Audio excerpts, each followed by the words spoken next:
پڑھتے ہیں, کیوں سنتے ہیں. انگریز تو نہیں پڑھتا نہ وہ سنتا ہے. آپ مجھے ایک بات بتاؤ, کوئی چیز ضروری ہو تو انگریز اس کو چھوڑ سکتا ہے؟ اچھا جب ہاں یا نہ میں کچھ سوال پوچھوں تو جواب دینا. ویکسین بہت ضروری تھی نا کورونا کی, سب سے پہلے کس نے لگائی؟ انگریز نے. ایجاد کس نے کی؟ انگریز نے. اچھا جی, سفر انسان کے لیے مشکل ہو گیا تھا تو ٹرین کا ایجاد ہونا ضروری تھا, ضروری کام تھا نا, تو کس نے ایجاد کی ہے؟ انگریز نے. اور وہ جو ہمارے یہاں پٹریاں بچھا کے گئے, اب تک ہم نے انہی پہ گزارا کیا ہوا ہے. تو سارے ضروری کام تو وہ کرتا ہے انگریز. ہواؤں میں انسان کے لیے اڑنا بہت ضروری تھا, آبادی بڑھ گئی تھی تو سفر کو آسان بنانا تھا, تو اس کے لیے ہوائی جہاز بہت ضروری تھا, تو یہ ضروری کام تھا. تو اس میں پہل کس نے کی ہے؟ انگریز نے, اور اس نے کر کے دکھایا. آپ جہاز بھی وہی بناتے ہیں. جو لوگ معذرت کے ساتھ, ایک عمر کے بعد انسان گنجا ہونا شروع ہو جاتا ہے, سر پہ بال لگوانا بہت ضروری ہے. آج کل ہیئر ٹرانسپلانٹیشن کا عمل ہو رہا ہے, یہ ایجاد کس نے کیا؟ بولو نا, انگریز نے. یہ ابھی ہماری ایجاد نہیں ہے. تو ہر ضروری کام کون کر رہا ہے؟ انگریز. سوال پیدا ہوتا ہے, اگر قرآن ہمارے لیے اتنا ضروری ہے تو اس کو انگریز کو اس میں آگے ہونا چاہیے تھا نا. کیا خیال ہے بھائی؟ کسی ضروری کام میں ہم آگے نہیں ہیں. تراویح میں اللہ کا شکر ہے ہم کہاں ہوتے ہیں؟ کسی حد تک آگے ہوتے ہیں, یہ اللہ کا فضل ہے. تو کیا ہے قرآن میں ایسا جو ہے بہت ضروری لیکن انگریز کی اس کی طرف توجہ نہیں ہے؟ یہ سوال پیدا ہوتا ہے کہ نہیں ہوتا؟ یا تو معاذ اللہ نقل کفر, کفر نباشت, قرآن ضروری ہے ہی نہیں. اگر ضروری ہوتا تو انگریز اس میں ہم سے آگے ہوتا. یا تو قرآن ضروری نہیں ہے تو پھر ہم کیوں پڑھیں بھائی؟ ہم تراویح میں کیوں سنیں؟ اپنے بچوں کو کیوں پڑھائیں؟ اور بات بات پہ قرآن کی قسمیں کیوں اٹھوائیں ہم؟ یا قرآن ضروری ہے تو کیوں ضروری ہے؟ کیا ہے اس میں ایسی بات جو ہمیں دوسری کتابوں میں نہیں ملتی؟ تو آج میں تھوڑا سا اس پہ روشنی ڈالوں گا کہ میرے اور آپ کے لیے قرآن پڑھنا, سمجھنا اور اس پر عمل کرنا کیوں ضروری ہے. سمجھتے ہو کہ نہیں سمجھتے بھائی؟ بات اصل میں یہ ہے, دیکھو انگریز ہے کافر, پٹھان لوگ کہتے ہیں کافر کا بچہ, صحیح ہے نا؟ کسی کو طنز کرنا ہوتا ہے نا, کیا کہتے ہیں؟ کافر کا بچہ. تو وہ غیر مسلم ہے. وہ کہتا ہے جو کچھ ہے یہ دنیا ہے, جو کچھ ہے وہ کیا ہے؟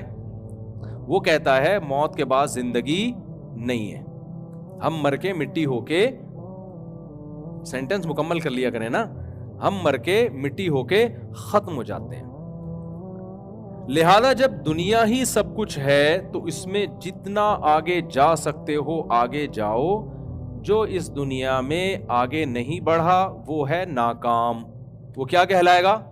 ناکام.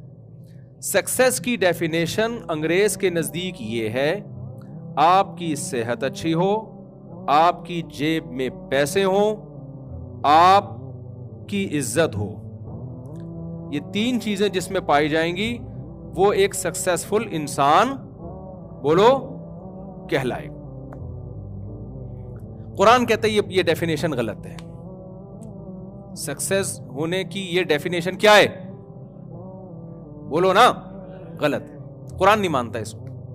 قرآن کہتا ہے قارون کے پاس پیسہ بل گیٹ سے بھی زیادہ تھا, قارون کی صحت اتنی اچھی تھی آج کل اتنی ہو نہیں سکتی, اور اس کی عزت بھی اتنی تھی کہ جب وہ جاہو جلال کے ساتھ نکلا کرتا تھا نا اپنی سواریوں کے پروٹوکول کے ساتھ, لوگ اسے دیکھ کے کہتے تھے یا لیت لنا مثل ما اوتی قارون, کاش ہمیں وہ کچھ ملتا جو کس کو ملا ہے؟ قارون. جو غریب لوگ تھے نا, ہم جیسے, یعنی ہم جیسے مراد ہم پاکستانی ہو, جیسے بے روزگار جو پیٹرول کے ترسے ہوئے اور پتہ نہیں کیا کیا چیزیں ابھی مہنگی ہونے والی ہیں. یعنی مہنگائی میں چینی شارٹ ہوتی ہے, پیٹرول شارٹ ہوتا ہے, اب بیویاں بھی شارٹ ہونے لگی ہیں. میرے پاس آتے ہیں نا کہ میں بے روزگار ہو گیا تو بیگم نے کورٹ سے خلا لے کے چلی گئی. میں نے کہا لے بھائی, بے روزگاری میں ایک پیٹرول شارٹ ہونے کا غم تھا, چینی شارٹ ہونے کا غم تھا, آٹا شارٹ ہو رہا تھا, بیویاں بھی کیا ہو رہی ہیں, کیونکہ بے روزگار آدمی کے ساتھ اس کی بیوی بھی نہیں رہتی, کہتی کورٹ سے کھلا لو, نکلو پتلی گلی سے, سوائے اس محلے کی خواتین کے, یا جو میرا بیان سن رہی ہیں ان کے علاوہ کی بات کر رہا ہوں. تو اب مسئلہ یہ ہے کہ اللہ کہتے ہیں کہ قارون کے پاس تو سب کچھ بہت زیادہ تھا، لیکن کیا قارون کامیاب تھا اللہ کی نظر میں؟ بولو نا، نہیں تھا۔ ہمارے نبی صلی اللہ علیہ وسلم، محمد صلی اللہ علیہ وسلم کے پاس دنیا کا کچھ بھی نہیں تھا۔ 40 دن گھر میں آپ کے چولہا نہیں جلا۔ آپ سمجھتے ہو شاید گیس کا انتظام نہیں تھا، یہ لکڑیوں کا انتظام نہیں تھا، اس لیے چولہا نہیں جلا۔ بات اصل میں ہے کہ جلانے کے لیے جو کھانا ہوتا ہے نا، جو پکایا جاتا ہے، وہ کھانے کا انتظام نہیں تھا۔ چولہا بھی تھا، لکڑیاں بھی تھیں، پکائیں کیا اس پہ؟ کھجوروں پہ گزارا ہو رہا تھا، سمجھ رہے؟ کس پہ گزارا ہو رہا تھا؟ کھجوروں پہ۔ لیکن دنیا کے سب سے کامیاب انسان کون تھے؟ قرآن کہتا ہے محمد صلی اللہ علیہ وسلم تھے۔ اس سے ہمیں پتہ چلتا ہے شاید قرآن یہ کہنا چاہ رہا ہے کہ غریب کامیاب ہوتے ہیں۔ شاید قرآن نے یہ کہا کہ بھئی قارون کے پاس پیسہ تھا، ناکام۔ محمد صلی اللہ علیہ وسلم اور موسیٰ علیہ السلام کے پاس پیسہ نہیں تھا، اس لیے وہ کیا تھے؟ کامیاب۔ تو اس سے تو یہ لگتا ہے کہ شاید قرآن یہ کہہ رہا ہے کہ پیسے مت کماؤ۔ تو جتنے یہاں پروجیکٹ دی کمفرٹ میں چل رہے ہیں سارے بند ہو جانے چاہیے نا؟ کیا خیال ہے بھائی؟ لیکن نہیں، ہم قرآن پڑھتے ہیں تو قرآن نے کہا نہیں، سلیمان علیہ السلام کے پاس تو قارون سے بھی زیادہ پیسہ تھا، مگر وہ کیا تھے؟ بولے نا یار آپ لوگ، میں تھوڑی دیر بات کروں گا، میں چاہتا ہوں آپ میرے ساتھ شریک ہوں۔ یہ ہماری نا آپس میں بات چیت ہو رہی ہے، بیان نہیں ہو رہا ہے۔ تو قارون کے پاس پیسہ تھا، ناکام۔ موسیٰ علیہ السلام اور محمد صلی اللہ علیہ وسلم غربت تھی، مگر کیا تھے؟ کامیاب۔ ہم نے اس سے اندازہ لگایا شاید اللہ کی نظر میں پیسے والے ناکام ہیں اور غریب کیا ہیں؟ کامیاب۔ لیکن ایک اور مثال قرآن نے دے دی، داؤد اور سلیمان علیہ السلام کے پاس اتنا پیسہ تھا کہ قارون کچھ بھی نہیں تھا ان کے مقابلے میں۔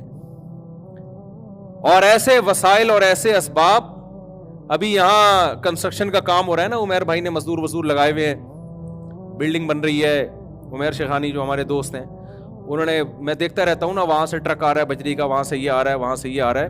سلیمان علیہ السلام ایسے نہیں بجری کا ٹرک منگواتے تھے۔ سلیمان علیہ السلام کو جب کوئی تعمیراتی کام کروانا ہوتا نا، تو قرآن کہتا ہے جنات کو حکم دیتے۔ سلیمان علیہ السلام کو نا ملکہ سبا کا تخت چاہیے تھا، عمیر شیخانی صاحب کو چاہیے ہوتا تو کیسے منگواتے؟ وہ ٹرک بھیجتے، ہوائی جہاز جاتے، بحری جہاز جاتے، اور پتہ نہیں کیا کیا ہوتا، پھر 2-3 نٹ بولٹ مل جاتے، اس سے زیادہ اس تخت سے کچھ نہیں ملنے والا تھا۔ کروڑوں روپے کا، اربوں خربوں روپے کا تخت تھا۔ سلیمان علیہ السلام نے کہا ایکم یاتینی بعرشھا قبل ان یاتونی مسلمین۔ جنات سے کہا کہ کون ملکہ سبا کا تخت 2 منٹ میں یہاں اٹھا کے لے آئے گا؟ تو ایک بزرگ تھے، ان کی کرامت تھی، انہوں نے کہا آپ پلک جھپکنے سے پہلے میں لے آؤں گا، اور یہ کہا اور تخت حاضر تھا سامنے۔ ہر چیز سلیمان علیہ السلام کو اللہ نے دی، پرندوں کی بولیاں سکھائیں، ایجنسی کا کام پرندوں سے لے رہے ہیں، مضبوط طاقتور جنات ان کے تابع بنا دیے، اور لائف اسٹائل بھی بہت شاہانہ۔ جب پیسہ دیا تو اسٹائل بھی کیسا تھا؟ شاہانہ، بہترین تاج، بہترین تخت۔ یہ جو لوگ کہتے ہیں نا کہ یہ پیسہ ہو اور رہو غریبوں کی طرح، یہ اسلام کا حکم نہیں کہ لگژری گاڑی میں کیوں گھوم رہا ہے بھائی۔ اگر پیسے ہیں تو لگژری گاڑی میں ہی گھومنا پڑے گا آپ کو۔ ہمارے نبی کے پاس پیسہ آیا تو آپ نے صبح آیا تو شام سے پہلے خرچ کر دیا، شام کو آیا تو صبح سے پہلے خرچ کر دیا، تو آپ نے غربت کو اختیار کیا۔ اسلام میں اس کی کوئی مثال نہیں ملتی کہ پیسہ ہو اور رہو غریبوں کی طرح۔ میں سمجھا پا رہا ہوں اپنی بات؟ یا تو رکھو ہی نہیں پیسہ، صبح آیا تو شام سے پہلے سارا صدقہ کر دو، پھر شام کو کھانے کے لیے روٹی نہیں ہے۔ لیکن ایسا توکل کسی میں آج کل ہوتا نہیں ہے، اور نہ ہونا بھی نہیں چاہیے، یہ اسلام کا حکم بھی نہیں ہے۔ یعنی ہونا تو چاہیے لیکن اس پر عمل نہیں کرنا چاہیے اس طریقے سے۔ نبی صلی اللہ علیہ وسلم نے کیوں کیا، اس پر ایک مستقل بیان ہے میرا، بھی یہ موقع نہیں ہے۔ لیکن نبی نے پیسہ رکھا نہیں ہے، تو شریعت اس کی اجازت نہیں دیتی کہ آپ پیسہ رکھیں اور رہیں کس طرح؟ غریبوں کی طرح رہیں۔ بے شمار پیسہ ہے اور پھٹے ہوئے کپڑے پہن رہے ہیں، پیون۔ میں نے ایسے کروڑ پتی لوگوں کو دیکھا، بھائی تیرے کپڑے پھٹے ہوئے کیوں ہیں؟ کہہ رہے نبی نے پیون زدہ کپڑے پہنے۔ او بھائی، نبی کے پاس تو پیسے نہیں تھے، صبح آئے تو صدقہ کر دیا نا، تو جو کپڑا ملا آپ نے پہن لیا۔ تمہارے پاس تو بینکوں میں کروڑوں روپے رکھا ہوا ہے، تم پھٹے پرانے کپڑے کیوں پہن رہے ہو بھائی؟ اچھا، یہ پہلے زمانے میں ہم کہتے تھے کپڑے پہنے، اب جس کے پاس جتنا پیسہ ہے نا وہ کپڑے نہیں پہن رہا۔ وہ اب کیا ہو رہا ہے معاملہ؟ یعنی جتنا پیسہ آئے گا نا کپڑے مارکیٹ سے کیا ہوئیں گے؟ اسٹائل ہے بھائی، غریب لوگ کپڑے پہنتے ہیں۔ اب تو ایک آدھ چٹی مٹی پہن کے نا مالدار آدمی کہہ رہا ہے یار اسٹائل ہے ہمارا, یہ کپڑے وپڑے تو غریبوں کا کام ہے پہننا. خیر میرا موضوع نہ کہیں چینج ہو جائے نا, میں اس لیے ذرا کوشش کر رہا ہوں کہ وہ یعنی مالدار خواتین کے کپڑوں پہ پیسہ بہت لگتا ہے مگر کپڑا نہیں لگتا. یعنی مالدار خواتین جو ہے نا, آپ ذرا پوش علاقے میں چلے جائیں تو مالدار اور ماڈرن جو بڑے گھروں کی خواتین ہیں ان کے کپڑوں پہ پیسہ دبا کے لگے گا مگر کپڑوں پہ کپڑا نہیں لگے گا, کپڑا نہیں ہوگا اس میں, مگر جتنا ہوگا اس پہ پیسہ بہت لگے گا. خیر تو میں یہ کر رہا تھا کہ ہم سلیمان علیہ السلام کا جب لائف اسٹائل دیکھتے ہیں تو بڑا شاہانہ لائف اسٹائل ہے بھائی. اور بات جب کر رہے ہیں نا ملکہ سبا سے جس کو اللہ نے اتنا بڑا تخت دیا, تو بات بھی ایسے کر رہے ہیں کہ جو ایک شاہانہ اسٹائل ہوتا ہے. ملکہ سبا کو پیغام بھیجا کہ انسان کی بچی بن کے چلی آ. ایک ریاست ہے وہ, ایسے جیسے آج امریکہ بات کرتا ہے. جنرل مشرف کو فون کیا تھا اور جنرل مشرف نے فوراً اڈے حوالے کر دیے نا. اسٹائل ہے نا امریکہ کا. کوئی غریب ملک اس اسٹائل میں بات کر سکتا ہے؟ نہیں کر سکتا. پیسہ ہوتا ہے, دولت ہوتی ہے, تو پھر اسٹائل چینج ہو جاتا ہے. تو امریکہ کا اسٹائل چینج تھا. اس نے کہا بھائی, یہ جنرل مشرف سے کہا ورلڈ ٹریڈ سینٹر تباہ ہو گیا, کائنڈلی آپ اپنے اڈے دے دیں ہمیں. تو مشرف صاحب نے پوچھا کہ اگر نہیں, تو انہوں نے کہا نو کا آپشن نہیں, یہ دینے پڑیں گے آپ کو. انہوں نے کہا ٹھیک ہے سر لے لیں.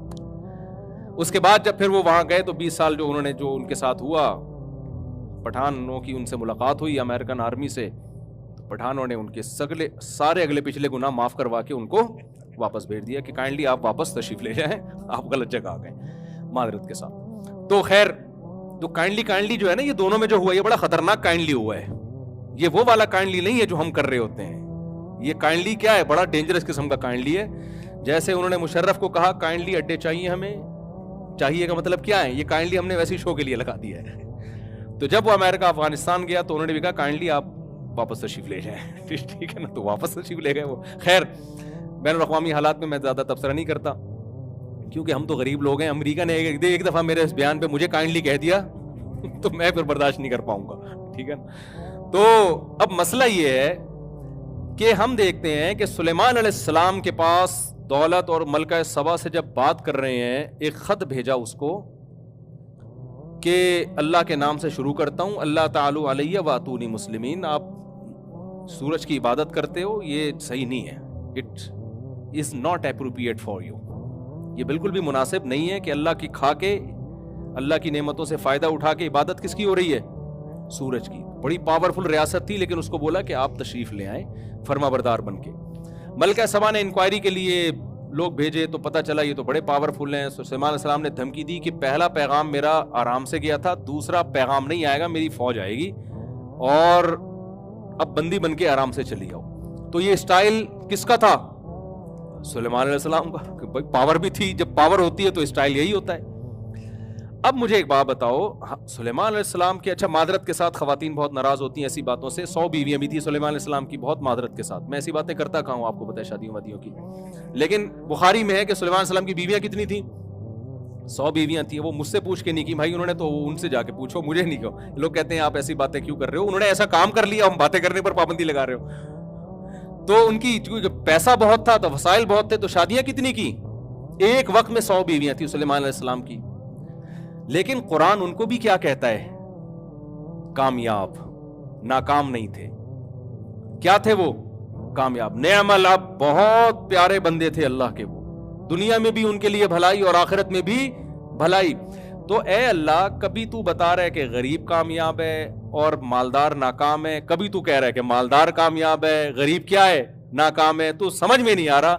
تو اللہ نے اس مسئلے کا حل یہ بتایا کہ بھائی اللہ نہ تمہاری دولت کو دیکھتا ہے نہ تمہاری غربت کو دیکھتا ہے. اللہ کیا دیکھتا ہے, تمہارے عمل کو.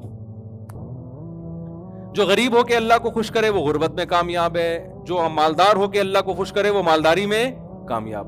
ہم صحابہ میں دیکھتے ہیں, حضرت بلال انتہائی غریب تھے لیکن حضرت ابو بکر بہت مالدار تھے. ہمارے ہاں جامع الرشید میں حضرت ابو بکر کے بارے میں جو تاریخی روایات سے ان کے جو اثاثے ملتے ہیں, ایسٹس ملتے ہیں, وہ اربوں روپے میں, اس زمانے کے اربوں روپے بنتے ہیں. وہ حضرت عثمان اتنے بڑے تاجر تھے کہ 400 گھوڑے ایک ٹائم پہ انہوں نے صدقہ کر دیے, گفٹ کر دیے. تو جو 400 گھوڑے ایک ٹائم پہ کر رہا ہے اور پھر بھی مالدار ہے, اس کے پاس بیک اپ پہ کتنے گھوڑے ہوں گے؟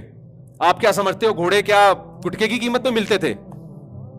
ہے بھائی, اس زمانے کی شاہی سواری تھی گھوڑا بھائی، یا آج کی لینڈ کروزر ہے وہ، تو 400 تھی ان کے پاس جو صدقہ کیے، اور اس کے علاوہ بھی تھے اونٹ اتنے اتنے ان کے پاس. ارب پتی تاجر تھے عثمان رضی اللہ تعالیٰ عنہ، وہ بھی کامیاب، اور حضرت بلال جو غریب تھے وہ بھی کیا تھے؟ کامیاب تھے. تو اسلام سکسیس اور کامیابی کی وہ ڈیفینیشن بیان نہیں کرتا جو کون بیان کرتا ہے؟ گورا. گورا کہتا ہے مادی ترقی ہی کامیابی ہے، لہذا اس کی نظر میں قرآن کی ویلیو نہیں. اسلام کہتا ہے کہ اصل کامیابی